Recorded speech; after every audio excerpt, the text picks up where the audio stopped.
subscribe to the channel and press the bell icon so that you will never miss any update. 4 तास अभ्यास करत असाल तर माझं मत आहे 4 तास आपण जर आयडियल पकडलं तर यापैकी 2.5 तास you should be reading, 1.5 hour you should be writing, structuring, brainstorming. या मोमेंटला फर्स्ट अटेम्प्ट वाले सोडून बाकीचे सगळे एवढा वेळ तुम्ही द्यायला हवा. तुमचं ऑप्शनल हे सगळं सोडून जर जीएस तुम्ही एवढा वेळ देताय का तर या ठिकाणी जो डेटा गोळा होईल तुम्हाला आणि सगळ्या ज्या नोट्स तुम्हाला बनवायच्या या नोट्स तुमच्या डिसेंबरच्या अगोदरच तयार असायला हव्या. 1 जानेवारी पूर्ण सगळं बंद करून फक्त रायटिंगचा पार्ट तुम्ही to shift to prelims.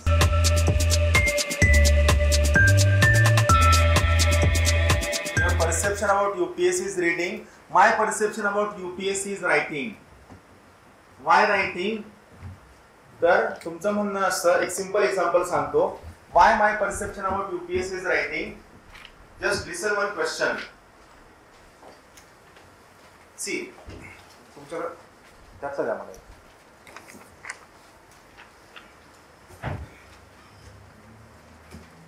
Supreme Court of India keeps a check on arbitrary power of Parliament in amending the Constitution discussed critically.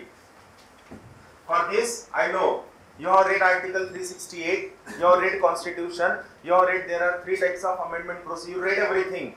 पण तुम्ही हे उत्तरात कसं लिहायचं याचा विचारच केलेला नाहीये. आणि मला सगळ्यात मोठा लॉस काय माहितीये का?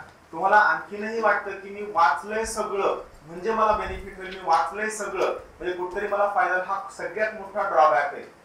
तुम्ही किती वाचलंय याचा तुम्हाला कधीच कुठंच कसाच फायदा होणार नाही. फक्त काय होईल, it will create a fodder for you. सगळ्यात महत्वाची गोष्ट काय, जेव्हा तुम्ही हे सगळे प्रश्न गो थ्रू करता किंवा इथं आणखीन एक प्रश्न आहे, just show you. The concept of mid day meal scheme मी वाचून दाखवतो, तुमच्या समोर नसलं तरी चालेल. Right, the concept of mid day meal scheme is almost a century old in India with early beginning in Madras Presidency in pre-independent India. Midday meal scheme. It is talking about midday meal scheme. Yes, sir.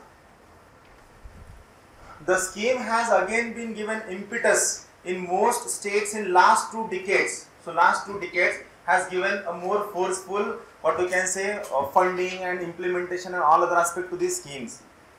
Critically examine its twin objectives, latest mandates and success.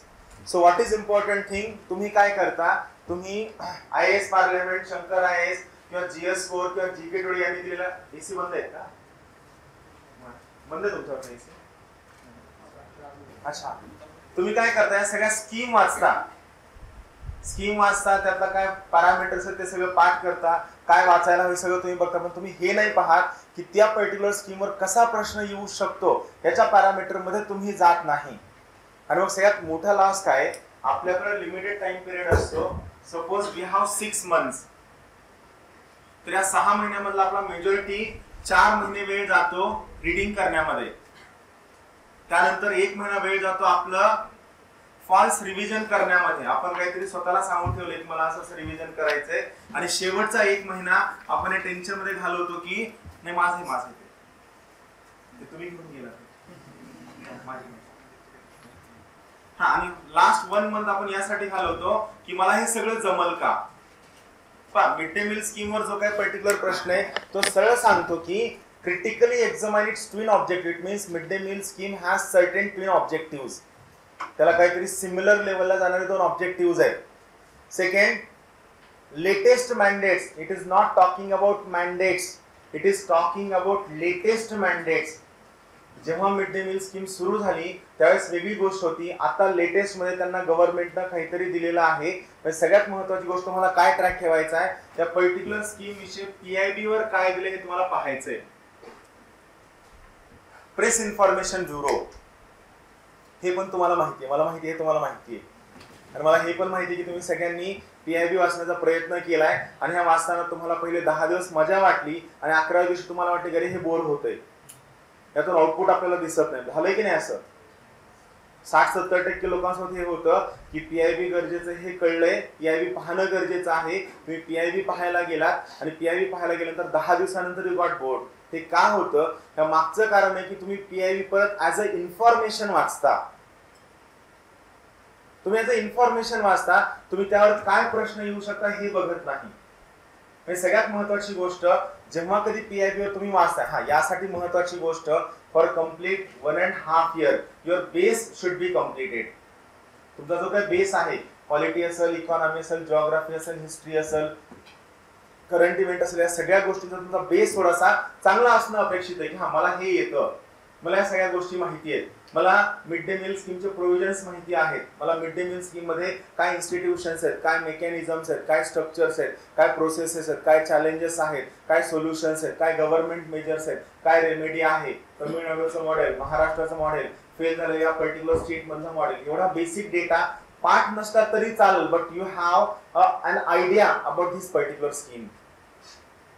जेव्हा हा base तयार असतो, त्याच्यानंतर आता ही जी particular stage आहे, या stage मध्ये तुमच्याकडनं काय अपेक्षित आहे की त्या पर्टिक्युलर स्कीमचा ऍडव्हान्स लेवलला मी काय उत्तर लिहू शकतो. दिस is expected.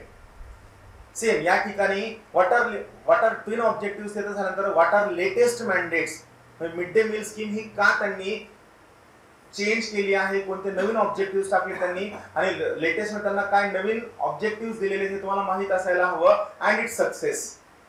When there is a question of success, it means you should have data. UPSC मध्ये हा खूप मोठा गैरसमज की आपल्या पुण्यामध्ये असं सांगितलं जातं की UPSC पाठांतराची परीक्षा नाही किंवा UPSC मध्ये फॅक्च्युअल डेटा टाकू नका, असं ऍब्सोल्युटली नाही. See, when I am saying UPSC is about writing, it means it is about your language. आणि पेपर 2 ला चांगली लँग्वेज असणं अपेक्षित आहे. You should have a good language for paper 2. If you don't have good language, you forget to score good marks. तुम्ही विसरून जा की तुम्हाला चांगले मार्क्स येतील, हे 100% सगळ्यांनी विसरून जायचं. दुसरी महत्वाची गोष्ट, यू शुड हॅव डेटा. फक्त आपल्याला शाळेतल्यासारखं पाठांतर करायचं नाहीये, आपल्याला काय करायचं, स्मार्ट वर्क करायचंय. स्मार्ट वर्क करायचं इन द सेन्स तो पर्टिक्युलर डेटा आपल्याला 10 वेळेस नजरेखालून घालायचा आहे, तर आपला स्कोर येऊ शकतो. लँग्वेज आणि चांगला डेटा या दोन गोष्टी बिल्ड केल्या जाऊ शकतात. इट इज लँग्वेज आणि चांगल्या डेटासाठी there is no requirement of your aptitude. It is not about aptitude, it is about your practice, it is about your hard work, it is about your diligence. Paper 2 साठी ती particular specific language यायला हवी. तुम्ही आणखीनही पहा, ज्या लोकांचं, जुन्या लोकांचं पबाड ऑप्शन होतं किंवा ज्या लोकांचं पॉलिटिकल सायन्स आहे, they have relatively good marks in paper 2. एक general trend as compared to others who have history or anthropology किंवा सोशल असे ऑप्शन असणाऱ्या लोकांपेक्षा ज्यांना पॉलिटिकल सायन्स किंवा पबाडची लँग्वेज माहिती आहे, they can score good marks. So writing, language, data, paper 2 ला स्पेसिफिकली हे सगळं माहित असणं अपेक्षित आहे, कंपल्सरी. म्हणजे सगळ्यात महत्वाची गोष्ट पेपर 2 मध्ये लक्षात ठेवा, instead of reading any particular scheme in a what you can say theoretical perspective, read it from a critical perspective. काय आणखी एक महत्वाची गोष्ट लक्षात ठेवा, कोणतीही गोष्ट वाचताना एनिथिंग हे एक स्ट्रक्चर लिहून घ्या. राईट ऑन दिस स्ट्रक्चर की तुम्ही तुमच्या टॉपिक मध्ये काय लिहावं.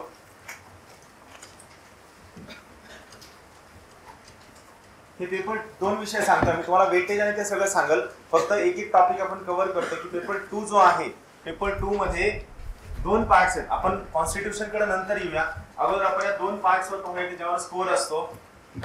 एक आहे स्कीम्स, दुसरा आहे institutions.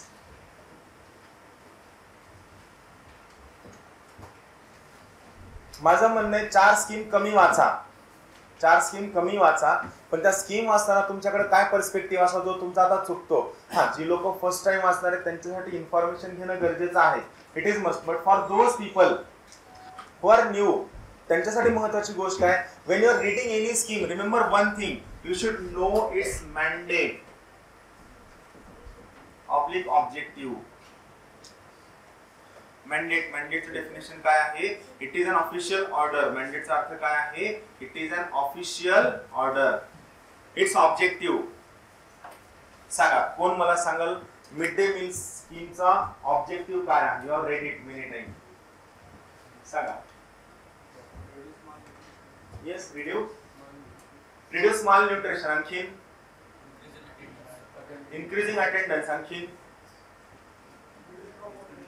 reduce dropout ratio. So you are telling me what various objectives, you are not telling me mandate. Here I expect language. Dropout सांगितलं, मालन्यूट्रिशन कमी करणं सांगितलं, अटेंडन्स वाढवणं सांगितलं. इथं बसणाऱ्या सगळ्या लोकांना आणखी 3 महिन्यानंतर सगळे येणार आहे. सगळ्यांना सगळे येणार आहे. फक्त स्कोर कोणाला येणार आहे? The person who is going to write in first 20 words what is mandated objective, right?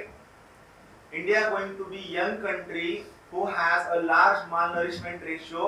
एक percentage सांगायचं आणि हे percentage कमी करण्यासाठी we need to feed them a proper diet which can be ensured through midday meal scheme by having proper attendance, dropout ratio कमी करणं. आता हे जेव्हा तुम्ही सांगताय सगळ्यांना हे माहिती आहे, पण जो कोणी या पर्टिक्युलर प्लेसला आपल्या इथे माल न्यूट्रिशनचं पर्सेंटेज किती आहे, दॅट टू इन चिल्ड्रन, सगळ्या भारताचं नाही, 50 वर्षांनी किती malnourish, that is not our objective. Children, शाळेमध्ये जाणाऱ्या मुलांचं माल न्यूट्रिशनचं पर्सेंटेज किती आहे हे जो कोणी लिहिल he will have half mark extra per question, half mark extra. एका पेपरमध्ये 20 प्रश्न असतात, या सेमीत 10 प्रश्न होतात. एका पेपरचे 10, 4 पेपरचे 40. तुमच्या उत्तरामध्ये अशी कधी जादू होणार नाही की तुम्ही आलाय, तुम्ही सगळं लिहिलं, तुम्हाला एकट्यालाच पेपरवर चांगले मार्क मिळतील असं होणार नाही. हे रिलेटिव्ह पेपर इव्हॅल्युएशन असतं. या प्रत्येक वेळेस तुम्ही तुमचा स्कोर कुठे वाढवण्याचा प्रयत्न करता, that is essential. So first thing mandate and objective कोणत्याही स्कीमच्या बाबतीत. Second thing it's components. Here I am not talking about theoretical components. It's social component, it's economic component, it's regional component, it's what you can say political component, त्यानंतर special component, त्यानंतर temporal component. हे सगळे component की ज्या component वरती it is going to score or it is going to attain certain objectives. याला regional disparity कमी करायची आहे, याला political inclusion करायचं आहे, याला social inclusion करायचं आहे, economic opportunities equally available करून द्यायच्या. म्हणजे social, political, economical, regional, spatial, temporal component, या कॉम्पोनेंटची स्कीम काय फंक्शन करते. त्याच्यानंतर थर्ड थिंग या कॉम्पोनेंट मध्ये इन्स्टिट्यूशन. आता सगळ्यात महत्त्वाची गोष्ट, राईट डाऊन अ क्वेश्चन, एक प्रश्न लिहा. Mid day meal scheme. Mid day meal scheme normal आहे, याला खूप जास्त तुमचं रीडिंग असावं असं काही गरज नाहीये. शाळेमध्ये लहान मुलांना जे अन्न दिलं जातं that is plain focus of mid day meal scheme, right. Right on question. Mid day meal scheme has been contemplated with has been contemplated with a broader objective of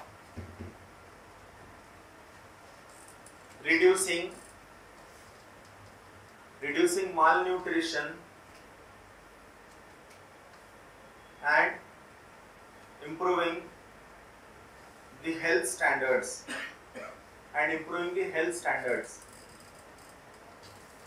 Full stop. And improving the health standard. Full stop. But over a time period,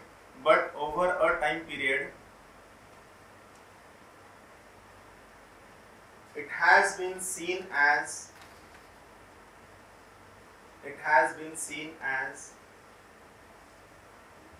an institutional failure. It is interesting now. It has been seen as an institutional failure. Full stop. What is your opinion? आता पुढचा bouncer. What is your opinion? Full stop. Suggest remedies.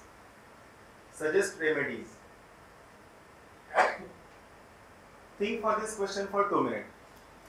या प्रश्नाला 2 मिनिटं विचार करा. आणि सगळ्यांसाठी एक महत्त्वाची सूचना लक्षात ठेवा. whether you are writing essay or whether you are writing GS answer or whether you are giving UPSC answer, your first 20 to 25 words in GS answer and your first 50 to 80 words in your essay should reflect that you have understood the focus of the question.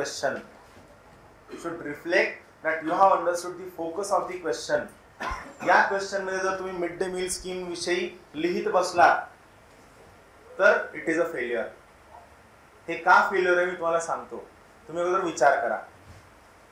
हा, ही process एका दिवसात होणारी नाही, it will take time, so need not to worry. या प्रोसेसला महिना, 2 महिने, 3 महिने, 4 महिने लागतात, पण तुम्ही या दिशेने जर गेला नाही then you are at loss.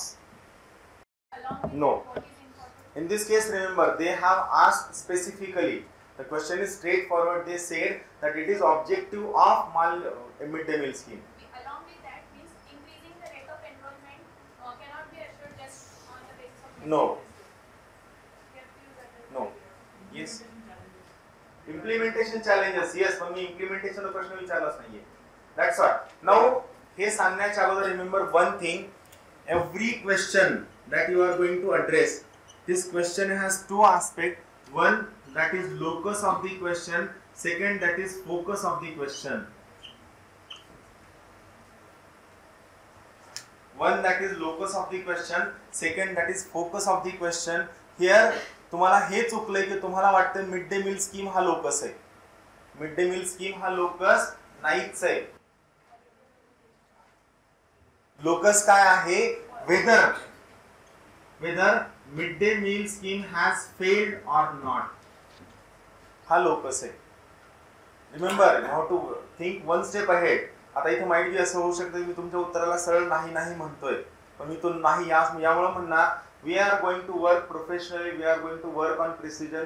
तुमचं उत्तर 1000 वेळेस चुकलं तर you have to try 1001 time. That is UPSC. If you are thinking in first 100, जर तुम्ही 700-800 विचार करता, इंडियन ऑडिट अकाउंट सर्व्हिस गाझियाबादला मोठा पोस्ट मास्टर आहे, right, then that is not मजा, right. Here what is locus? Whether this particular mid day meal scheme has failed or not. And what is focus? इथं जे काही status असेल ना, जे काही स्टेटस फेल झालंय, फेल नाही झालंय, तर याला इन्स्टिट्यूशनल कॅपॅसिटी हे कसं कारणीभूत आहे. कळलं मला काय म्हणायचं तर?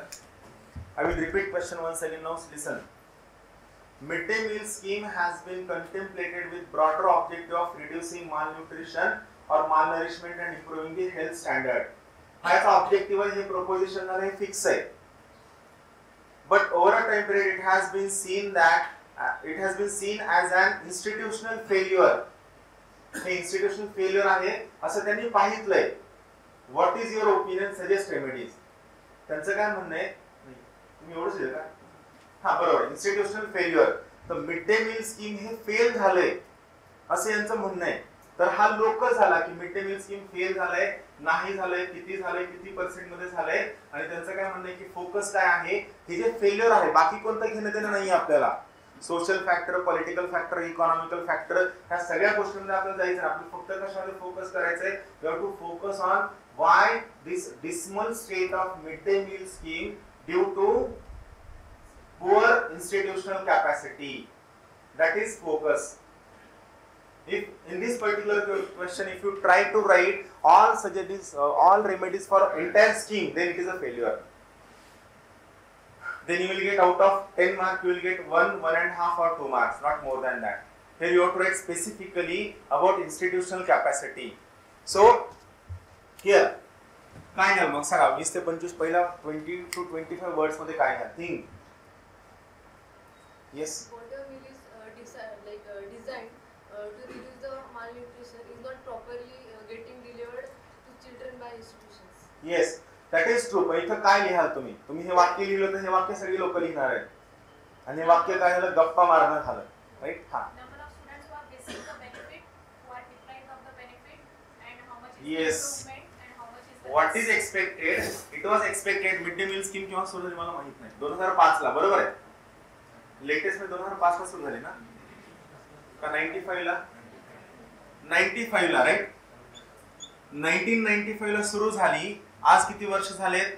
आज ऑलमोस्ट 22 वर्ष झाले, बरोबर. 95, 5, 15, 2, 17.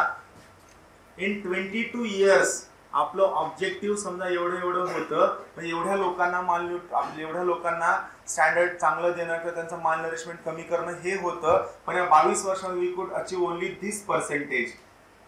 So that's why on one side we can say that it is a failure. आपण हे थोडंफार मान्य करू की हे थोडंफार फेल्युअर आहे. But looking at the problems and all other things, we cannot say it is total failure. We are in a process of building our capacity. आपण या सगळ्या प्रोसेस मध्ये आहोत. पण ह्या प्रोसेस मध्ये जात असताना what are institutional problems? आपले institutional problems काय आहेत? That you have to write. पहिल्या 20-25 शब्दात काय लिहायचंय? मॅन्डेटेड ऑब्जेक्टिव्ह आपला हा होता 1995 स्कीम सुरू झाल्यानंतर, पण 2017 ला आपण फक्त एवढंच अचीव करू शकलो. So it is a failure to some extent, but it cannot be said in same की येस ऑर नो. का? कारण we have achieved this amount of objective, आणि हे ऑब्जेक्टिव्ह जे उरलेलं आहे हे अचीव करताना आपल्याला काय प्रॉब्लेम येतो, तर तो प्रॉब्लेम म्हणजे इन्स्टिट्यूशनल कॅपॅसिटी कमी असणं, इन्स्टिट्यूशनल फेल्युअर कमी असणं. That will work. सांगा इथे इन्स्टिट्यूशनल कॅपॅसिटी कुठे कमी पडली सांगा. सांगा.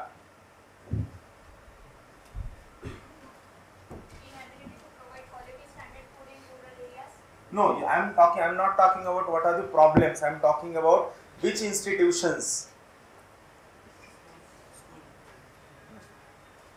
Again, which institution? First, there are loopholes in laws.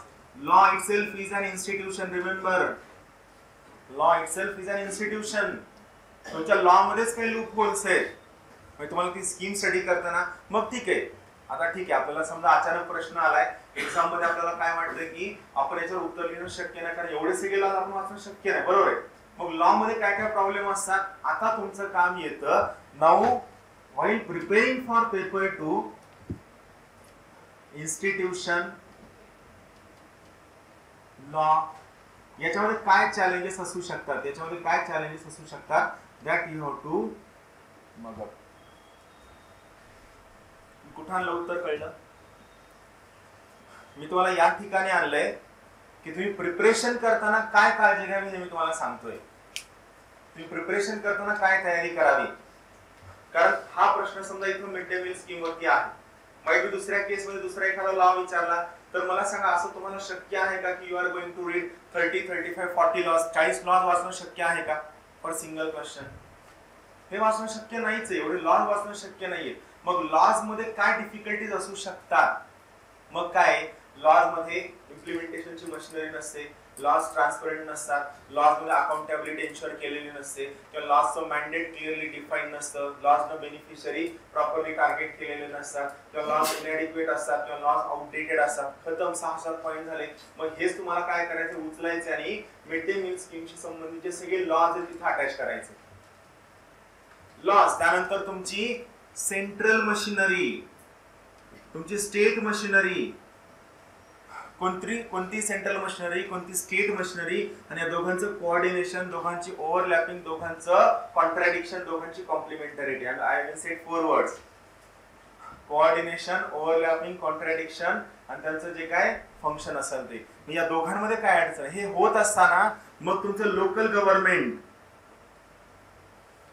मग तुमच्या झेडपी स्कूल मध्ये झेडपी स्कूल असेल, पंचायत समिती असेल, ग्रामपंचायत असेल, आणि हे सगळं सांगत असताना when you are concluding की ग्रामपंचायत लेवलला काय प्रॉब्लेम्स आहेत, that shows your maturity, that shows your understanding की तुम्ही या पर्टिक्युलर मिड डे मील स्कीमचा प्रॉब्लेम ग्रामपंचायत लेवलला स्टडी केलेला आहे, आणि या ठिकाणी तुम्ही सांगता की हे सगळं चुकीचं आहे, हे सगळं चुकीचं आहे, हे सगळं चुकीचं आहे. That is your answer. पण हे सगळं तुम्हाला किती शब्दात लिहायचे? 135 to 140 words. That is again a huge task. It requires practice. It requires practice. Those who are thinking की मी डायरेक्ट जाऊन लिहू शकतो, त्यांना असं वाटतं की मी चांगला लिहू शकतो, दरवेळेस परीक्षा द्यायची, दरवेळेस मेन्स द्यायची, मेन्स येऊन परत वापस यायचं म्हणायचं, ऑप्शनल गेला, GS 2 ला कमी आले, बाकी 3 चांगले आले. ढिगाणं लोक पडली, ढिगाणं लोक पडली. इथं सरळ गणित आहे, आयदर शो द रिझल्ट और घर जाओ. साधं सिंपल गणित आहे. You have to understand locus, you have to understand focus. मग तुम्हाला इथं काय प्रिपेअर करायचे? कोणतंही पुस्तक, कोणताही टॉपिक, कोणतंही मॅगझिन, कोणतंही EPW, कोणतंही आर्टिकल वाचण्याच्या अगोदर remember one thing, you have to understand की त्यावर कसा प्रश्न येऊ शकतो. आता सध्या जी लोक एक लास्ट मला काही लोक काल भेटायला आली, जी सध्या रेग्युलर UPSC मेन्सला आहे, लास्ट मंथ स्ट्रॅटेजी साठी. They are expecting की माझ्याकडे काहीतरी लिहिलेलं असेल, मी त्यांना पेज देईन, मी म्हणलं लास्ट मंथ स्ट्रॅटेजी असा काही प्रकार नसतोच. आता फक्त गोष्ट कशी आहे, तुम्ही आतापर्यंत सगळं फॉटर मटेरियल वाचत बसला. तुम्ही आता आय सजेस्टेड देम की यू टेक इनसाइटचं सिक्युअर आहे ना ते मेन्स, जानेवारी पासून आले पहा. मी त्यांना सांगितलं तुम्ही हे वाचायला घ्या. Then there next question was की सर आता जर हे वाचायला घेतो तर आता हे वाचून होईल का? मी म्हणलं अरे तुम्हाला वाचायला तुम्ही सांगितलंय, आता हे वाचून होणार आहे, आता हे वाचणं is a kind of suicide. आता हे का घ्यायचं तर फक्त तुम्हाला स्कॅन करायचंय, तो पेज घ्यायचा आहे, त्या पेजवर काय प्रश्न आला तो पाहायचा आहे आणि हा प्रश्न पाहिल्यानंतर त्या प्रश्नाचे काय डायमेन्शन्स आहेत, जल्लीकट्टू, त्याचे प्रोस, त्याचे कॉन्स. म्हणजे कुठेतरी जल्लीकट्टू महत्वाचा आहे. मग ठीक आहे, हा कधी विचारला गेला असेल, विचारला जाणार नाही, एस्से मध्ये येईल, अमक तमक होईल, पण काय की हा जानेवारी पासून महत्वाचा आहे. म्हणजे कुठेतरी अॅनिमल क्रुएल्टीकडे प्रश्न जाऊ शकतो. तुम्हाला ते डायमेन्शन, मग अॅनिमल क्रुएल्टी, प्रत्येकच animal cruelty we cannot go in details. मग काय जल्लीकट्टू मधलेच काही पॉइंट, मग 5 प्रोस 5 कॉन्स. का 135 वर्ड्स मध्ये तुम्हाला सगळे स्ट्रक्चर कव्हर करायचे. 5 प्रोस 5 कॉन्स, तुमचं तेवढं क्लिअर झालं, you are going to write answer, that is खतम. This is preparation last month. पण हे ती लोक केव्हा करतायत, त्यांची मेन्स आली 27-28 ऑक्टोबरला, ते आता सप्टेंबर मध्ये करतायत तुमच्या सगळ्यांसाठी. या सगळ्या GS 1 2 3 4 साठी तुम्हाला सगळ्यांना पहिली महत्वाची गोष्ट, इनसाइटचं सिक्युअर मेन्स सगळ्यांनी घ्या, सगळ्यांनी. हा विचार करू नका की मला हे पुढच्या वेळेस वाचायचंय किंवा माझी परीक्षा पुढच्या वर्षी आहे, की यासाठी घ्या. हे रीड करत असताना try to build your structures. Topic आल्यानंतर त्या टॉपिक वर त्या इनसाइट सिक्युअर आल्यानं कोणत्या पद्धतीने डायमेन्शन्स सांगितलेत ते डायमेन्शन्स तुम्ही अंडरस्टँड करण्याचा प्रयत्न करा. राईट, ते मगाचं झालं स्कीमचं. त्यानंतर ज्या इन्स्टिट्यूशन्स आहेत, बॉडीज, या बॉडीजच्या वरती तुमचं काय डायमेन्शन असेल पहा, सिंपल आहे. काय त्याचा mandate, Who will tell me mandate of National Human Rights Commission? ज्यावर प्रश्न दर 1 वर्ष आड येतो. Who will tell me the mandate of National Human Rights Commission? नाही, आपल्याला अडचण आली, आपलं कळतं आपलं काय चुकतंय. तर आपलं सगळ्यात मोठी चूक काय आहे, we are not prepared with points. हा सांग.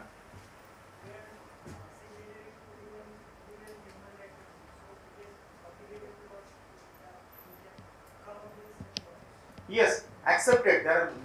We are signatory to United Nations Declaration of Human Rights, UNDHR, right? आपण त्यासाठी सिग्नेटरी आहोत, मान्य आहे.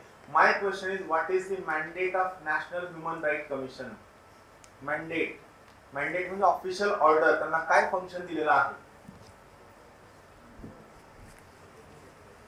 सांगा. What is function given to National Human Rights Commission? A statutory organization which work according to Constitution of India to ensure protection of human rights, specifically the vulnerable sections of India, which include scheduled caste, scheduled tribe, OBCs, minorities, transgenders and children. प्रथम protection of human right म्हणजे काय झालं इथं, आता काय झालं या ठिकाणी मी वाचून आलोय. हे मला डायरेक्ट येतं असं नाही, मला माहिती आहे तुमच्या समोर शिकवायचंय, वाचून यावं लागणार. आय एम एक्सपेक्टिंग की you are going to write very good answers. हे असं नाही की आलोय काहीतरी माझ्या गप्पा मारतोय, असं नाहीये. मी वाचून आलोय, मी प्रिपेअर करून आलोय. का प्रिपेअर करून आलोय? So that you should have that tinge of professionalism, you should have that tinge of language, you should think on language की माझं जे उत्तर आहे हे किती प्रोफेशनली चांगलं होऊ शकतं. मी सगळं सांगतो एकदम सिंपल डेडिकेशन ना, की जर तुम्ही ऑक्टोबर, नोव्हेंबर, डिसेंबर हे 3 महिने कंटेंट सोडून द्या, फक्त लँग्वेजवर जरी वर्क केलं ना तरी पुढच्या मेन्स मध्ये तुमचा स्कोर मिनिमम 20 मार्कांनी वाढेल, मिनिमम 20 मार्क्स. कंटेंट तुमच्याकडे सगळ्यांकडे आहे same. National human right commission. आता when I say why I said mandate, whenever you are going to read about any organization, SEBI, when I am talking about SEBI, first line that you should write about SEBI is SEBI is a capital market regulator whose functions, technicality, difficulties have increased in an era of LPG. झालं, सेबीचं सगळं mandate आलं. Capital market regulator आहे, functions, technicality, difficulties का वाढणार? कारण liberalisation, privatisation, globalisation झालेलं आहे आणि यामुळे कुठेतरी increase FDI, increase FII, increase technology, increase inflow of capital, यामुळे काय झालंय त्यांच्यावरचं खूप मोठं बर्डन वाढले. So they are under more pressure for the work. Mandate, प्रत्येक इन्स्टिट्यूशनचा single line mandate you should know. हे आतापासून प्रिपेअर करायचंय. युलिपर येओ, इरडावर येओ, कोणती इन्स्टिट्यूशन तुमच्यासमोर, आर्किओलॉजिकल सर्वे ऑफ इंडिया, त्यांच्यावर जरी प्रश्न आला ना कल्चरमध्ये तरी सुद्धा तुमच्याकडे सिंगल लाईन मॅन्डेट त्यांचा माहित असायला हवा. Mandate. Second aspect, then there functions. Who will tell me the functions of Finance Commission?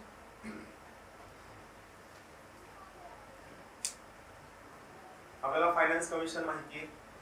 Finance commission म्हणलं की परत कॉन्स्टिट्यूशनल बॉडी. हा सांगा फंक्शन सांग, बसून सांगितलं तरी चालतंय.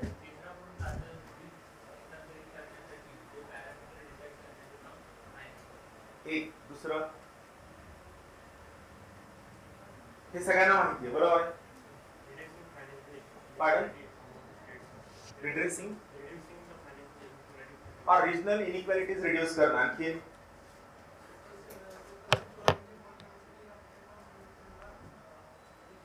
आणखीन 3 झाले.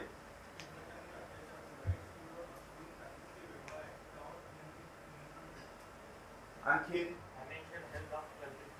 financial health of country should be improved. And see, what point I want to tell you is that whatever point you all told is a single point. फक्त तुम्ही काय केलं, तुम्ही तुमची जी लँग्वेज आहे ती लँग्वेजला पेपर 2 ला मी पुन्हा पुन्हा का सांगतो, इट इज अन, इथं मी काढलं पाहते काय, it is a paper of language.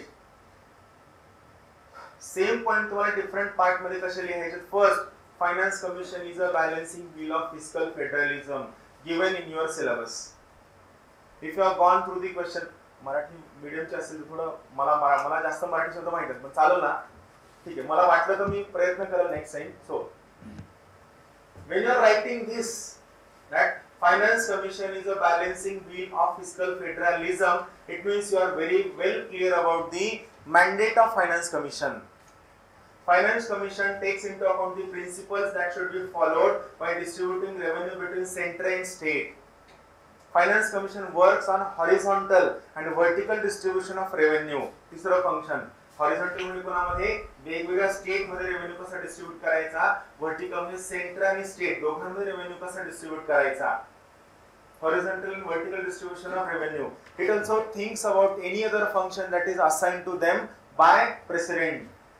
And last one, it ensures the bridging of regional disparities between various states by providing special category status and providing them extra assistance through general grant and specific grant. खतम. तुम्ही लक्ष्मीकांत मध्ये हे वाचलंय मला माहिती आहे, प्रिलिम्सच्या सगळ्यांनी वाचलंय. तेव्हा गॉन थ्रू दिस पर्टिक्युलर थिंग. फक्त काय होतं, आपली अडचण ही होती की आपण ते उत्तरात आणत नाही. Same point. आता इथं अडचण काय होते माहितीये का, आन्सर रायटिंग करताना प्रॉब्लेम काय असतो, आपल्याला आपलं ते जे वाक्य आहे ना, हे वाक्य आपल्याला इलॅबोरेट करता येत नाही. हे वाक्य आपण कोणत्या पद्धतीनं पुन्हा पुन्हा वेगळ्या पद्धतीनं मांडायचं हे आपल्याला जमत नाही. दिस इज अ बिगर लॉस. आपल्याला हा लॉस होऊ द्यायचा नाहीये. So remember, you should no functions. त्यानंतर सगळ्यात महत्वाची गोष्ट, रिसेंट एक्झाम्पल्स.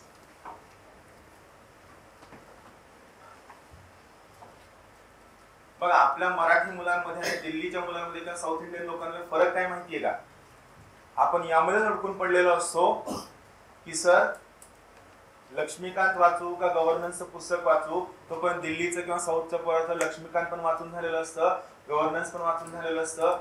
आपण आपल्याला हा प्रश्न असतो सर योजना वाचू का नको, कुरुक्षेत्र वाचू का, तोपर्यंत ते वाचून मोकळं झालेलं असतं. इट डज नॉट मीन की तो सगळं वाचतो. आपण सगळं वाचत बसतो का, आपल्याला टाइमपास करायची हौस आहे. आय नो आपल्याला टाइमपास करायची हौस का आहे, आपण सगळं चुकीच्या पद्धतीने वाचत बसतो. मला सांगा, हे रिसेंट एक्झाम्पल्स तुम्हाला, तुम्ही न्यूजपेपरच्या तुम्ही नोट्स काढलात, तुम्ही चांगला काढू शकता का वाजीराम मला चांगला काढू शकतो? नाही, तुम्हाला पैसे मिळत नाहीत. वाजीराममध्ये जो कोणी हा नोट्स काढतो त्याला पैसे मिळतात, बरोबर आहे. त्याला महिन्याचे लाख सव्वा लाख रुपये मिळतात, तो चांगला काढणार. तुम्ही चांगला काढणार का इनसाइट वाला चांगला काढणार? ऑब्व्हियसली इनसाइट वाला 10-15 कोटी कमवतो, तो चांगलं काढणार का, त्याला ब्रँड करायचंय, बरोबर आहे. साधं सिंपल गणित काय आहे, मी जे तुम्हाला काय सांगितलं, इनसाइड सिक्युअर का वाचायचं, यासाठी वाचायचं, you will get the just only example. हा, NHRC वर रोहिंग्या मुस्लिम इथे येत आहेत, तर रोहिंग्या मुस्लिम इथे आल्यानंतर आपल्या गव्हर्नमेंटचा जो स्टँड आहे, या स्टँडवर नॅशनल ह्युमन राईट कमिशन काय म्हणलं आहे का, बरोबर आहे की नाही. जर ते काय म्हणलं जरी नसेल तरी आपण त्यावर विचार करायचा. आवाज येतो नाही, आवाज येत नाही,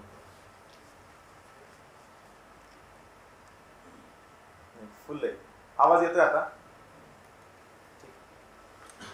तर नॅशनल ह्युमन राईट कमिशनचा रोहिंग्या मुस्लिम्सवर काय त्यांचं म्हणणं आहे याच्यामध्ये आपण कधी गेलं का, आपण नाही गेलो. आपण फक्त काय केलं, what is status of Rohingya यावर आपण विचार केला. पण यापैकी जर काही रोहिंग्या भारतामध्ये आले तर त्यासाठी इंटरनॅशनल रेफ्युजीज संदर्भात इंडियाची पॉलिसी काय, आपल्याकडे काहीच नाहीये. नाही, आपण तर तेवढा विचार आपण काय करत, आपण तो विचारच करत नाही. It is the main drawback and we are at loss. इथं रिसेंट एक्झाम्पल्स मला कुठून मिळतील, सरळ व्हिजन टुडे मधून, व्हिजन IS मधून मिळतील, GK टुडे मधून मिळतील, GS स्कोर मधून मिळतील, इनसाइट मधून मिळतील. फक्त हे सगळे डॉक्युमेंट जर तुम्ही वर्ड बाय वर्ड जर वाचत बसाल तर तुम्हाला पुढचे 5 वर्ष लागतील सिंगल रीडिंग करायला. Not word by word. News वाचायची, अंडरस्टँड करायची, कुठं कामी येऊ शकतं, कुठं कामी येणार नाही, कसं कामी येऊ शकतं, कसं कामी येणार नाही, तुमचं ते वाचून झाला, विषय संपला. रिसेंट एक्झाम्पल्स नंतर आता ही पुढची सगळ्यात महत्वाची गोष्ट, challenges, solution, government remedy, your opinion. Paper 1 आणि पेपर 4 ला या गोष्टी एवढ्या लागत नाही जेवढ्या पेपर 2 आणि 3 ला लागतात. तुमची ओपिनियन काहीतरी खूप वेगळी असावी असं अपेक्षित नाहीच आहे.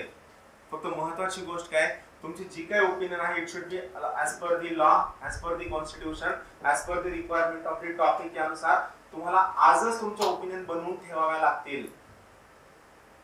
तुम्हाला या सगळ्या ओपिनियन तुम्हाला कुठेही रेडीमेड मिळणार नाहीत. किंवा आता आपण जे काही प्रश्न वाचून घेऊ त्यामुळे तुम्हाला कुठेही या प्रश्नाचं उत्तर किंवा कंटेंट किंवा कोणतीही गोष्ट रेडीमेड मिळणार नाहीच आहे. तुम्हाला आजपासून सप्टेंबर, ऑक्टोबर, नोव्हेंबर, डिसेंबर 4 महिने कंपल्सरी तुम्हाला याच्यावरती वर्क करायचं. ते सुद्धा या पद्धतीने वर्क करायचं जसं की 1 फेब्रुवारीला आपली मेन्स. एवढं रिगरसली जर प्रिपरेशन केलं तर लक्षात ठेवा की you will be the most advanced person in terms of men's.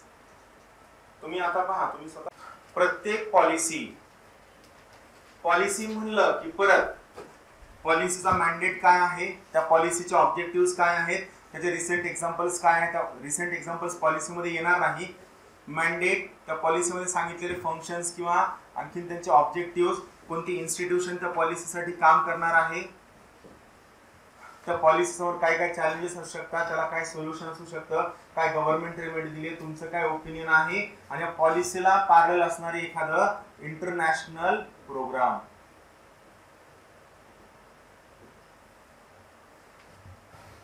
National education policy, national farmers policy. National farmers policy आपण इतक्या वेळ करूनही the rate of suicide of farmer in India is not abated, is not going down. Why? तुमच्याकडे नाहीच आहे उत्तर. मग तुम्ही काय करता, या ठिकाणी पहिल्या पॅराग्राफ मध्ये लिहिता किती फार्मरनी सुसाईड केली आहे. इथं फॅक्च्युअल डेटा अपेक्षित नाहीच आहे. इथं अपेक्षित आहे पहिल्या पॅराग्राफ मध्ये की नॅशनल फार्मर्स पॉलिसी या तारखेला आली आणि या तारखेला येऊन या पॉलिसीला एवढे वर्ष होऊनही the rate of farmer suicide हा एवढा जास्त आहे का. मग त्या पॉलिसीमध्ये काहीतरी लॅक्युनाज असू शकतात, पण लॅक्युना फक्त पॉलिसीमध्ये नाहीयेत, तर ते इम्प्लिमेंट करणारी एजन्सी, त्याचं इन्स्टिट्यूशन, एक्सटर्नल एन्व्हायरमेंट, मार्केट्स, या सगळ्या गोष्टींमध्ये मग ते कसं. You have to work on that aspect, ज्याच्यावर तुम्ही वर्क करत नाही. तुम्ही फक्त इन्फॉर्मेशन घेता. ऑल पॉलिसी नंतर आणखी एक महत्त्वाची गोष्ट, पेपर 2 साठी लागणारा data, sustainable development goals, millennium development goals, then all government schemes,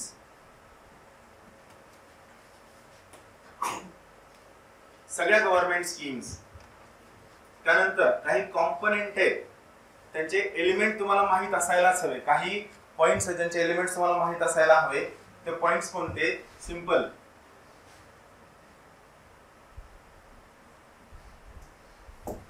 Democracy. I will give you a question. You are very well aware about the word democracy.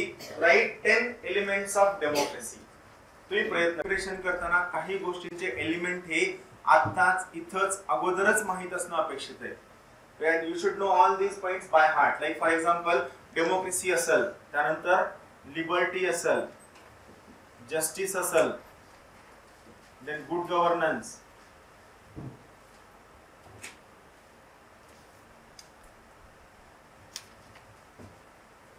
Federalism. दरवर्षी UPSC minimum 2 ते 3 प्रश्न federalism या single पॉइंटवर विचारते दरवर्षी, every year. 2016 ला federalism वर 3 प्रश्न होते आणि फेडरलिझम वर लक्ष्मीकांत मध्ये मला वाटतं हार्डली अर्धा पान दिलेलं असेल, त्याच्यावर काही नाही. फक्त ते फेडरलिझम नावाचा चॅप्टर तेवढा दिलाय, पण त्यामध्ये तुमचं कोणतंही उत्तर कव्हर होत नाही. It is just only a fodder. Federalism, त्यानंतर रिजनलिझम and all policies. या सगळ्यांवर तुमच्याकडे डेटा असायला हवा on all these aspects for paper 2. मग पेपर 2 मध्ये स्कोर करण्यासाठी सगळ्यात महत्त्वाची गोष्ट काय आहे? महत्त्वाची गोष्ट काय? that will try to understand. पहा, हे सगळे डायमेन्शन्स तुम्हाला कव्हर करायचे, पण ते कव्हर करण्याच्या अगोदर मी एक 2013 चा क्वेश्चन पेपर वाचतो. मी फक्त लक्ष देऊन ऐका.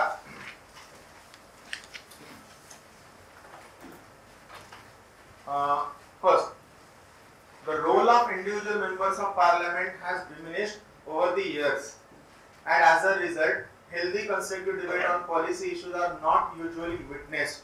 How far can this be attributed to anti-defection law, which was legislated but with a different intention? याचं उत्तर लक्ष्मीकांत मध्ये मिळतच नाही. राइट. फर्स्ट क्वेश्चन मी सांगतो काय. Discuss section 66A of information technology act with reference to alleged violation of article 19 of the constitution. बरोबर आहे. तुमच्या लक्ष्मीकांत मध्ये आर्टिकल 19 मध्ये फक्त एक मेन्शन आहे, पण याचं उत्तर तिथं मिळत नाही.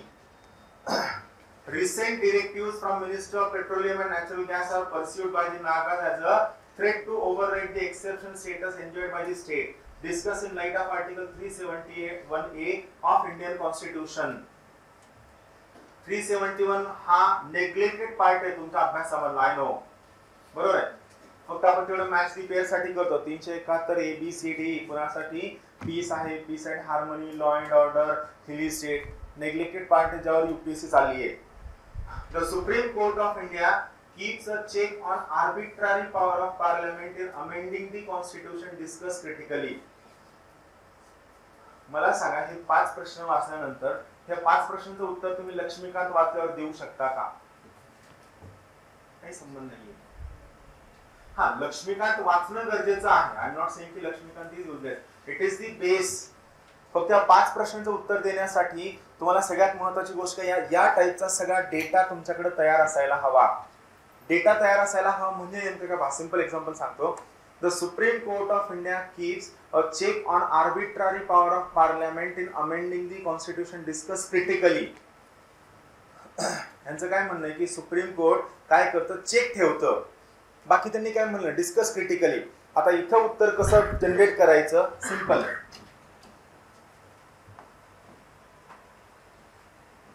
तुम्ही सांगा. मी सांगतो, तुम्ही सांगा. I will repeat the question. The Supreme Court of India keeps a check on arbitrary power of the Parliament in amending the Constitution. I am not saying elsewhere. I am talking about just what? In amending the Constitution. Right? Discuss critically. सांगा. एक सांगा. हाँ. You have to mention first about Article 368. Article 368 is a power as well as procedure to amend the constitution as given in part 18 of the Indian Constitution. दुसरी महत्त्वाची गोष्ट, आपल्याकडे काय आहे? आपल्या कॉन्स्टिट्यूशनचं एक महत्त्वाचा feature you must be knowing. We have synthesis of what? Parliamentary sovereignty and judicial supremacy. आपल्याकडे तर सिंथेसिस आहे. त्यामुळे काय? पार्लमेंटर सुप्रीम कोर्ट चेक ठेवतंय. पण या प्रकारचा चेक ठेवताना पार्लमेंटला काय डिफिकल्टीज येत आहेत? किंवा सुप्रीम कोर्टला काय डिफिकल्टीज येत आहेत, तर सगळ्यात पहिली महत्वाची गोष्ट article 368 you have to mention that particular character, then you have to say why need for check. हा चेक ठेवण्याची का गरज आहे तुम्ही मेन्शनच करत नाहीये. हा चेक ठेवण्याची का गरज आहे, सगळ्यात महत्वाची गोष्ट आपली पॉलिटी कशी चेंज होते, आपली इकॉनॉमी कशी चेंज होते, फंक्शन्स वाढले, कॉम्प्लेक्सिटी वाढली, रिजनल पॉलिटिकल पार्टीज वाढलेल्या आहेत आणि यामुळे कुठेतरी सेंट्रल आलेली जी पॉलिटिकल पार्टी आहे हे कुठेतरी फेडरल प्रोव्हिजन व्हायलेट करते, कुठेतरी तुमचे रिजनल प्रोव्हिजन व्हायलेट करते, कुठेतरी it is going for more and more ordinance making through president. सगळ्या गोष्टी या सगळ्यांमुळे there is a need to have check on this particular parliament. Why need for check हे सांगताना दोन आस्पेक्ट जे तुमच्याकडनं मिस व्हायला नको. पहिला aspect why parliament might overstep. Parliament overstep का करू शकते हे सुद्धा तुम्हाला एका वेळी सांगावं लागेल. पार्लमेंट ओव्हरस्टेप करते ते चुकीचं नाहीच आहे का, we have separation of power and we have synthesis of parliamentary sovereignty and judicial supremacy. या दोघांचं सिंथेसिस असल्यामुळे पार्लमेंट ओव्हरस्टेप करू शकते, पण यांनी ओव्हरस्टेप केलं तर चुकीचं आहे. पार्लमेंट त्यांच्या मॅन्डेट मध्ये काम केलं तर चुकीचं नाहीये, म्हणून मग ज्युडिशरी यांना कसं चेक करू शकते. Why need for check, how it will check. कसं, सगळ्यात महत्वाची गोष्ट लक्षात ठेवा, ज्युडिशरी जेव्हा कधी पार्लमेंटच्या फंक्शनिंगला कंट्रोल करायला जाईल, चेक करायला, at that time its focus will be purely on what, on basic structure of Indian Constitution.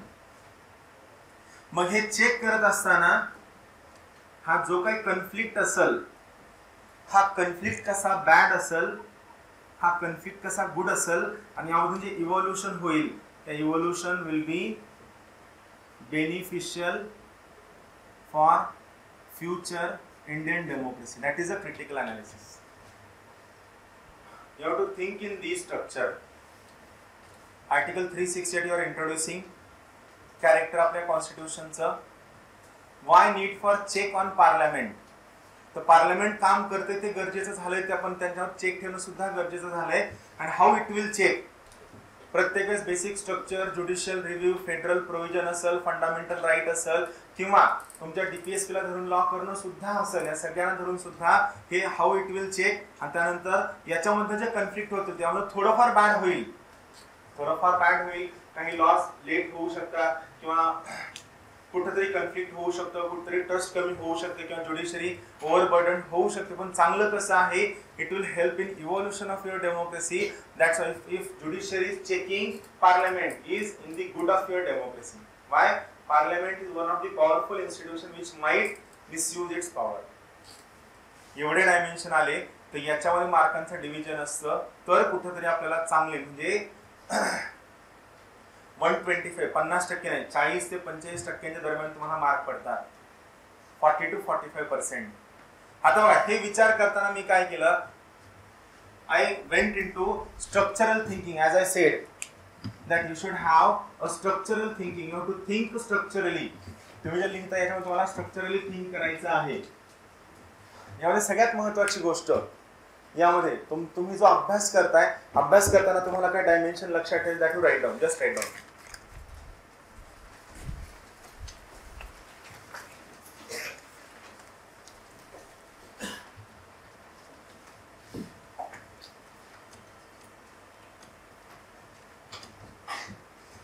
Whenever you are going to write answer, now here we are not going to think about only writing answer, we are going to think about reading our material also. तर जेव्हा तुम्ही material वाचणार आहात ते वाचताना तुम्ही काय काळजी घ्यायची की जेणेकरून तुम्हाला लॉंग टर्म बेनिफिट होईल. पहिली महत्त्वाची गोष्ट, अंडरस्टँडिंग ऑफ दी क्वेश्चन.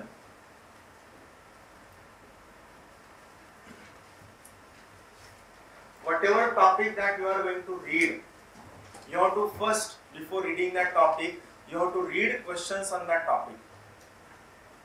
मग क्वेश्चन कोणत्या पुस्तकातून, कुणाचं जीएस वर, एवढं डोकं नाही लावायचं, एवढं टेन्शन नाही घ्यायचं. आपण तो मोबाईल असतो, व्हॉट्सअप उघडतो की नाही, सरळ टॉपिक वाचायला घ्यायचं की पहिलं काम करायचं त्या टॉपिकला टाकायचं क्वेश्चन्स ऑन इन्क्लुसिव्ह ग्रोथ. 4-5 प्रश्न येतात आणि प्रश्न लिहून. माझं काय म्हणणं आहे ना, तुम्ही पीएचडी करणार आहात का नाही, साधा सिंपल लॉजिक आपल्याला प्रश्न वाचायचा आहे. जर लईच वाटलं की आपल्याला ठेवायचं, स्क्रीनशॉट काढायचा, आपल्या मोबाईलवर सेव्ह करून ठेवायचा, पुन्हा सर्च करावं लागू नाही. टॉपिक वाचायला घेतला की पहिलं काम त्या टॉपिकवर you have to read at least 5 to 6 question which you are not doing. मी दिलेली युपीएससी मेन्स आणि तुम्ही दिलेली युपीएससी मेन्स यामध्ये फरक काय आहे माहितीये का?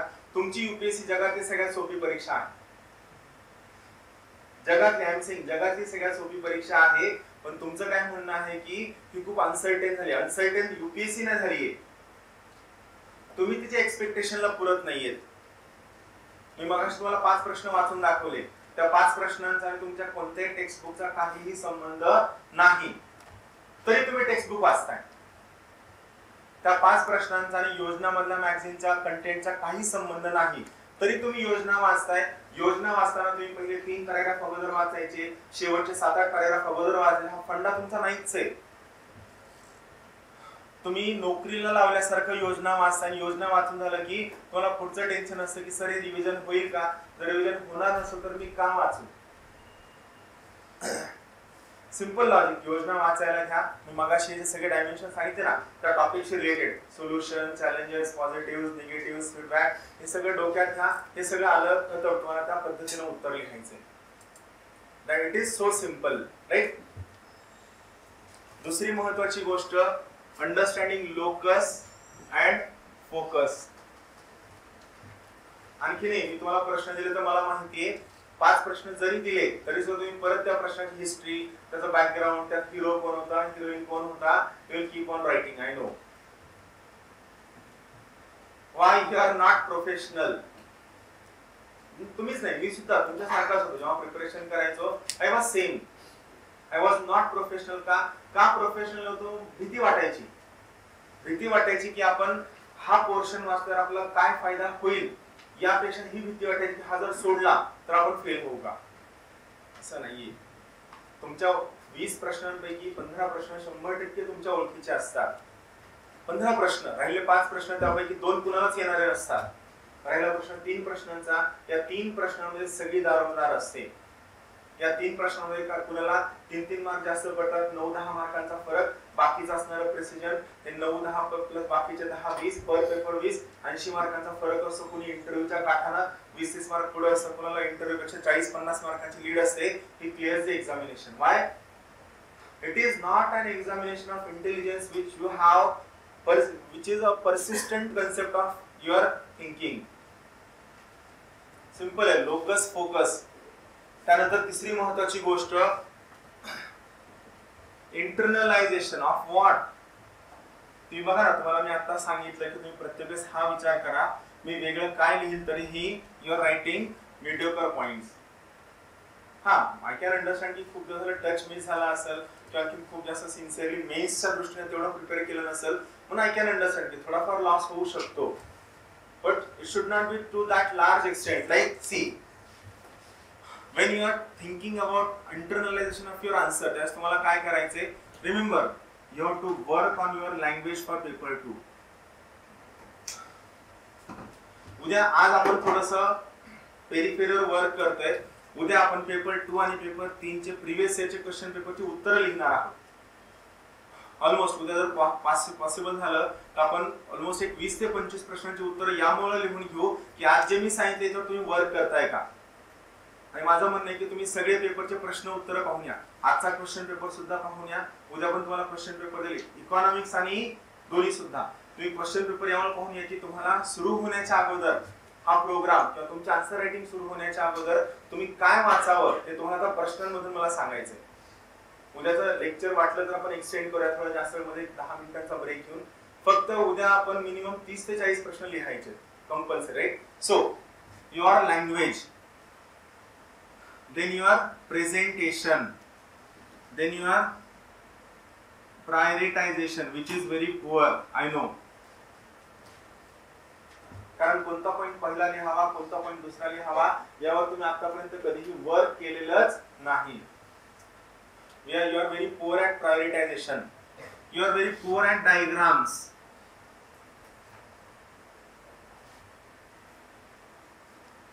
And फॅक्च्युअल डेटा तुमच्या डोक्यात कुणी घातलंय देव जाणो की फॅक्च्युअल डेटा लिहिल्यानंतर उत्तर बोर होतं, असं काही नाहीये.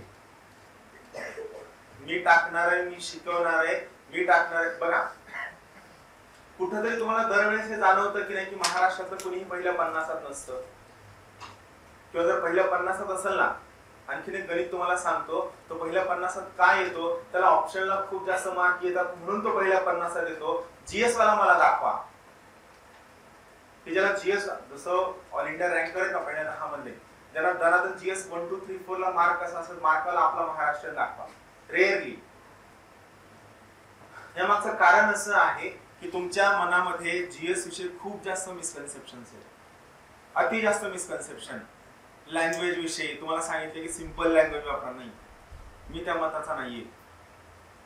वर्षानुवर्ष तुम्ही सिंपल लँग्वेज वापरल्यामुळे परत तुमची रँक 400 500 600 येत असेल आणि काही लोकांची 10 15 पहिल्या 20 मध्ये येत असेल, it means somewhere they are using a very good language. I am not saying polished language, I am saying very good technical language which is relevant to that particular topic. That is language. Presentation. मी खूपदा सांगितलंय तरी फरक पडला नाही, तुम्ही एवढा रेल्वेचा डब्बा लिहिता. किती वेळेस सांगा, you keep on writing this large portion. एवढं मोठं तुम्ही कंटिन्युअस लिहिता. हे लिहिताना तुम्हाला सांगितलं थोडंफार कुठेतरी एखादा शब्द अंडरलाईन करा, काहीतरी अंडरलाईन करा जे तुम्ही कधीही अंडरलाईन करत नाही करत. तुम्हाला पॅराग्राफ करा म्हणलं तर you are very environment friendly and I know you don't want to waste the paper. एका पानावर तुम्ही 150 शब्द बसवता. हा सगळ्यात मोठा ड्रॉबॅक आहे तुमच्या प्रेझेंटेशनचा. या सगळ्या गोष्टी लक्षात ठेवायच्या. इंटरनलायझेशन मध्ये तुमची लँग्वेज, प्रेझेंटेशन, प्रायोरिटायझेशन, तुमच्या डायग्राम्स, तुमचा फॅक्च्युअल डेटा आणि तुमचं presentation repeat. Presentation what all points that you are going to put in your answer. आणि ही गोष्ट जो तुमचं कन्सेप्ट आहे ना, जो माझा पण कधी काही होता की सेकंड अटेम्प्टला आपण हे चांगलं करू, सेकंड अटेम्प्टला आपण थर्ड अटेम्प्टला हे चांगलं करू, थर्ड अटेम्प्टला आपण फोर्थला चांगलं करू, तर तो सोनियाचा दिवस उभ्या आयुष्यात कधीही येणार नाही. It is here now or never. Never. तुम्ही विसरून जा की असं काही होईल, तुम्ही विसरून जा. आणि हे मनानं होईल हे तर विसरूनच जा. तुम्ही स्वतः बघा तुम्ही किती रिलक्टंट आहात काही गोष्टींचा डेटा वाचण्याला. आणि काय झालंय की युपीएससी तुम्हाला कोणीतरी सांगून केलं, म्हणजे मी पण सांगितलं असेल कधी काही की युपीएससी अनालिसिसची परीक्षा तुम्हाला ते भारी वाटतं की डेटा पाठ नाही करणार. परत तुम्हाला आणखी एक मोठं कौतुक आहे बघा. मी खूप युपीएससी करणाऱ्यांना भेटतो ज्यांचं म्हणणं असेल की सर आता यावेळेस एमपीएससी करतो पण माझ्याकडनं पाठ होत नाही. मग त्यांना ते कौतुक आहे की त्याला म्हणायचं की मी अनालिटिकल आहे. मग भाई तू अनालिटिकल आहे, तू युपीएससी का क्लिअर होत नाही? बरोबर आहे. तू येतो कौतुकानं सांगतो सर मी युपीएससी करतो, असं असं आहे, मी 2 अटेम्प्ट दिलेत आणि मला एमपीएससी करायचे, सेटल व्हायचे, पण काय अडचण आहे, मला डेटा पाठ होत नाही सर, मी काय करू? पाठ होत नाही ना, घरी जा. एवढे एकच ऑप्शन आहे का पाठ व्हायलाच हवं. हा, पाठ होण्याची पद्धत वेगळी आहे. तुम्ही जेव्हा पुन्हा पुन्हा विचार करता माल नरिशमेंट सबसिडी, माल नरिशमेंट सबसिडी, त्यानंतर हा प्रेसिडेंट, हा प्राईम मिनिस्टर, एवढा त्याचा कार्यकाळ, हा स्पीकर, जेव्हा तुम्ही पुन्हा पुन्हा विचार करता ते ऑटोमॅटिकली डोक्यात येतं. तुम्ही युपीएससी करताना काय डोक्यात ठेवता की आपल्याला फॅक्च्युअल डेटा करायचा नाही. तुम्ही इथं काय केले, बॅरियर बनवून ठेवले, तुम्ही त्याला यूज देत नाही. तुम्ही बघा ना, तुम्ही करंटचा डेटा किती वेळेस वाचला, तुम्हाला माहिती आहे तुम्ही करंटचा किती वाचता, तरी तुमच्या मनानं तुम्ही हटतो. आणि हे काय होतं, तुम्ही करंटचा एवढा डेटा वाचता तो ऑटोमॅटिकली लक्षात राहतो. दिस इज अ रिझन की एमपीएससी मध्ये युपीएससी पास होणाऱ्या लोकांची संख्या खूप जास्त आहे. का? तो डेटा ऑटोमॅटिकली एवढ्या नजरे ठेवून जातो की तो लक्षात राहतो. डेटा यायलाच हवा.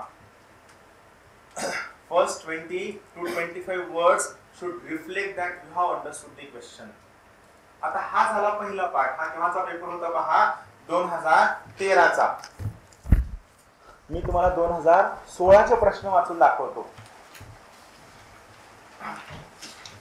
आता पहा याच्यामध्ये ट्रिक काय आहे पहा. Discuss the essentials of 69th Constitutional Amendment Act and anomalies. This particular act added which article? 239AA, which made or which gave a national capital territory status to New Delhi before it was a union territory. Article 239 AA.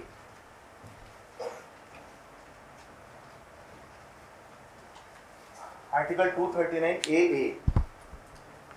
If any that have led to recent reported conflict between elected representatives and the institution of Lieutenant Governor and administration of Delhi, do you think that this will give rise to a new trend in the functioning of Indian federal politics? त्यांनी दिल्ली विषय नाही विचारले, फक्त locus आहे दिल्ली, पण त्याचा focus काय आहे? Do you think that this will give rise to a new trend in the functioning of Indian federal politics? Here you should know what are the various, what you can say, unitary features of the Indian Constitution which affect your federal feature, and that too specifically which are related with either governor or lieutenant governor. For this particular thing, what Constitution says? Constitution says first thing, आता या ठिकाणी तुम्हाला सांगायचंय की महत्त्वाची गोष्ट तुम्हाला काय मेंशन करायची आहे? Keywords. India is not a federation of state, but federalism is basic structure of Indian Constitution. तुमच्या उत्तराची सुरुवात असायला हवी, federalism is a basic structure of Indian Constitution and any such events are not going to affect the federal politics in India, but it will have a short term impact on certain measures in their functioning. Short term लेवलला होऊ शकतं, पण long term मध्ये काय आहे? Federalism is a basic structure of Indian constitution given in Laxmikanth. SR मुंबई case में स्वतः सुप्रीम कोर्ट म्हणले की yes, federalism is a basic structure of Indian constitution. तुम्ही प्रिलिम्स वाचलंय, मी ही सगळी जी बडबड करतो हे सगळं प्रिलिम्स आहे. एमपीएससी बॅचला शिकवतो म्हणजे सगळं पाठ आहे हे, राईट? हे काय वेगळं नाहीये की हे काय लक्ष्मीकांत स्पेसिफिकली वाचलेलं नाहीये. मग यामध्ये आर्टिकल 200 आणि आर्टिकल 201. आर्टिकल 200 काय आहे? Assent of governor to state will. Article 201 काय? Assent of president to state will. या केस मध्ये कसं होऊ शकतं? पण हे होत नसताना तुम्हाला कन्क्लूड कशाने करायचंय? सुप्रीम कोर्टचं स्वतःचं म्हणणं काय म्हणलं supreme court about governor?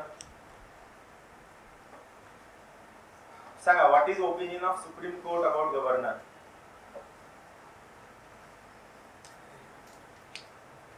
Laxmikanth वाचलंय सगळ्यांनी एकदा तरी? सांगा काय म्हणले सुप्रीम कोर्ट, काय म्हणले गव्हर्नर विषयी? Supreme court has sed that governor is not an employment under central government. You have to conclude with this answer. Governor is an independent constitutional post under the Constitution of India. So it is not always, it will have short term impact. फक्त महत्त्वाची गोष्ट काय, आता जे basic political प्रश्न येत आहेत, म्हणजे बेसिक स्ट्रक्चर वरती सगळे प्रश्न तुमच्या कॉन्स्टिट्यूशन रिलेटेड आहेत. सेकंड क्वेश्चन, ठीक आहे, आपण हा नंतर पाहूया. जम्मू काश्मीर विषय आहे तो तुम्हाला अगोदर मी जम्मू काश्मीर विषयी थोडे कन्सेप्ट क्लिअर करेल, मग हे करेल. The Indian party system is passing through a phase of transition which looks to be full of contradictions and paradoxes. त्याच्यावर लिहा बरं, 5 मिनिटांनी बोलू टाइम लिहा.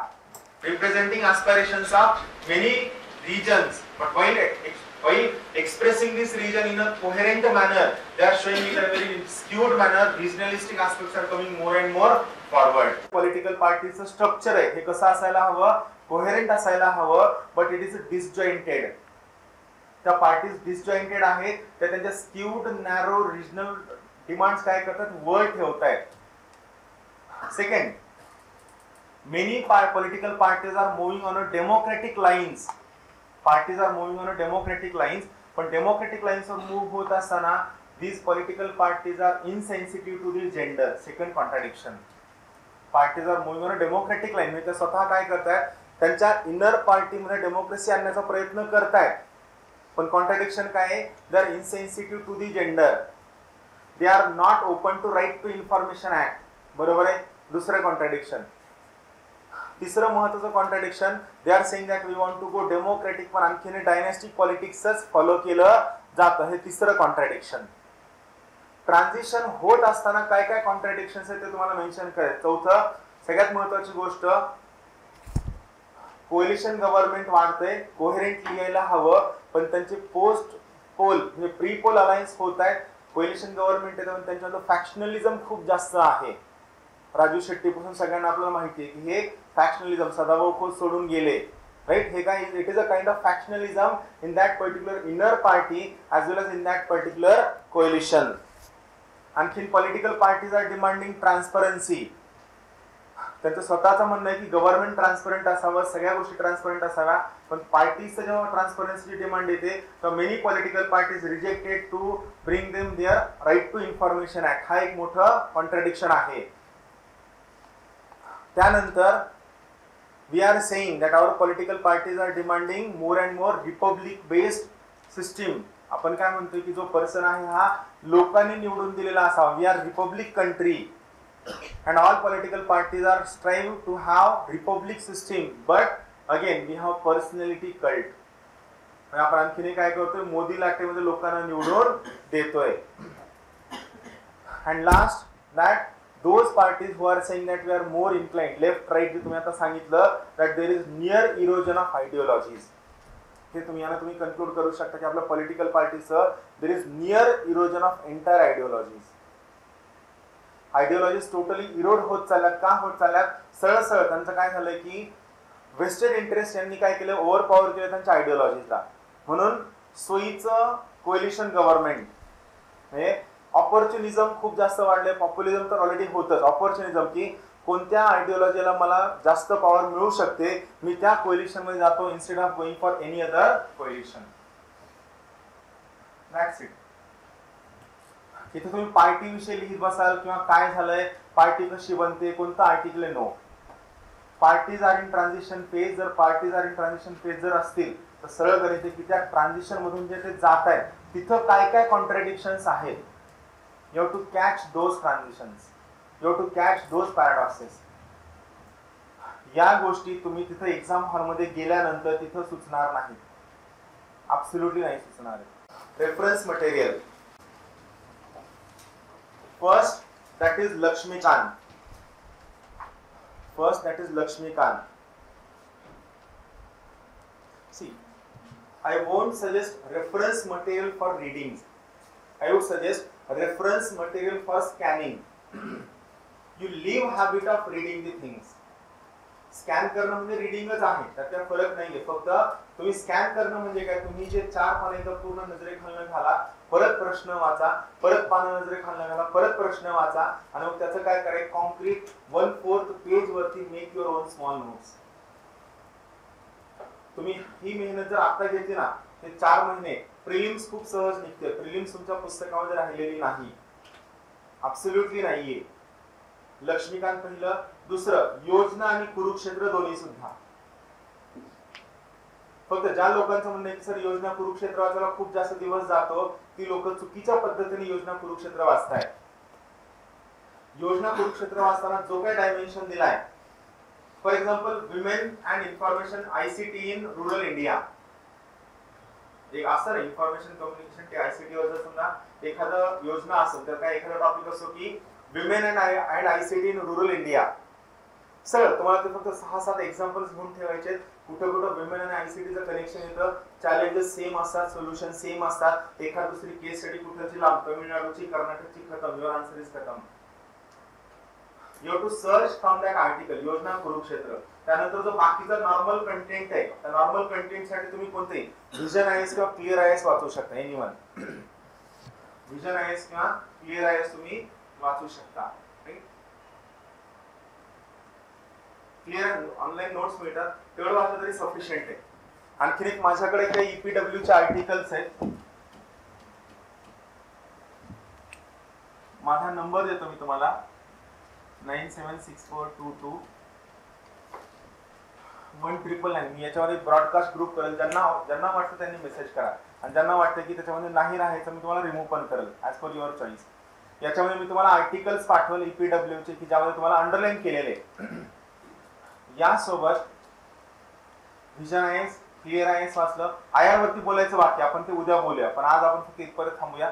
का आता आपण एक पर्स्पेक्टिव्ह घेतलं, उद्या आपण जेव्हा क्वेश्चन पाहू त्यावेळेस काय वाचायचं कळलं. इकॉनॉमिक अँड पॉलिटिकल वीकली तुम्हाला बिलकुल वाचायचं आहे, जेवढं मी देईल फक्त तुम्हाला तेवढंच वाचायचं कंटेंट वाईज. आणि सगळ्यात महत्वाची गोष्ट, तुम्हाला सगळ्यांना एक नोटबुक करायची आहे for language and dimensions. You have to make the notebook for language and dimensions. बाकी मी यामध्ये खूप जास्त काही सजेस्ट नाही करणार. हा जर तुम्हाला वाटतच आहे की काही जे टॉपिक आहे ते तुम्ही वाचलेत यांना थोडाफार काहीतरी टच असा होता, अरिहंतचं एक पुस्तक आहे पहा. अरिहंत यांनी थोडक्यात काय केलं, अरिहंतचं पेपर 2 चं पुस्तक. अरिहंतचे सगळे GS 1, 2, 3, 4 चारही पेपरची पुस्तकं आहेत. यावर त्यांनी खूप जास्त चांगला डेटा दिलेला नाही. फक्त यांनी काय केलंय, जो काही नेटवर मिळालेला हा सगळं त्यांनी एका जागेवर कॉपी पेस्ट करून ठेवलाय. तुमच्या नेटवरचा फक्त हा कष्ट वाचवतो, बाकी काही करत नाही. फक्त लक्ष्मीकांत हे पण नाही वाचलं तरी चालतं. हा, आणि महत्वाची गोष्ट, इनसाइट सेक्युअर मेल सगळ्यांनी घ्या. थोडेफार झेरॉक्सला पैसे खर्च होऊ द्या, बट डू परचेस इट. याच्यावर बेनिफिट काहीच देणार नाही. इनसाइट सेक्युअर मेल याचे प्रश्न, आणि तुम्ही दिवसाभरामध्ये जर समजा 4 तास अभ्यास करत असाल तर माझं मत आहे 4 तास आपण जर आयडियल पकडलं तर यापैकी 2.5 तास you should be reading, 1.5 hour you should be writing, structuring, brainstorming. या मोमेंटला फर्स्ट अटेम्प्ट वाले सोडून बाकीचे सगळे एवढा वेळ तुम्ही द्यायला हवा. तुमचं ऑप्शन हे सगळं सोडून जर जीएस सोडून एवढा वेळ देताय का, तर या ठिकाणी जो डेटा गोळा होईल तुम्हाला आणि सगळ्या ज्या नोट्स तुम्हाला बनवायच्या, या नोट्स तुमच्या डिसेंबरच्या अगोदरच तयार असायला हव्या.